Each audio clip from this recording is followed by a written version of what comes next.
Баршаңызға сәлем. Бүгін біз безеден осындай печенье дайындайтын боламыз. Өте оңай, дәмді болып шығады. Балалар сүйсініп жеп қояды. Алдымен каналыма тіркеліп, қоңыраушаны басып қойыңыздар. Рецепт сипаттамасында жазылған. Безе үшін біз ақуызымызға кішкене шым-шым тұз қосамыз және миксердің ең төменгі деңгейінде кішкене араластыра тұрамыз. Біршама жақсы көпіршіктеніп көтерілген кезде бір ас қасықтан қантты қоса бастаймыз.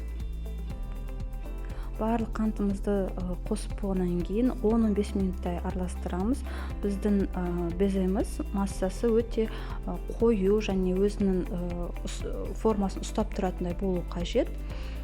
Осы кезде ванилин қосуға да болады. Мен бір пачкасын қостым. Қалақшамен біршама араластырып жібердім. Алдын ала ұсатылған грек жаңғағы, арахис және күнжітті бірге араластырып, біздің ақуызымызға қосып жібердім.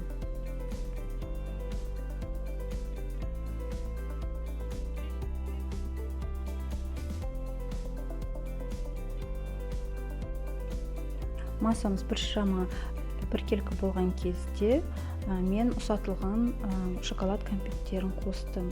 Бұны қоспасаңыздар да болады, өз талғамыңызға сай. Кез келген шоколад немесе присыпканы салуға болады. Пешіміз қызып жатқанша дейін біз осы пергаменттің үстіне ас қасықпен жаңағы дайын болған массамызды біртіндеп сала бастаймыз. Араларын біршама осылай алшақтап саласыздар, өйткені ол жайылады, көтеріледі шамалы.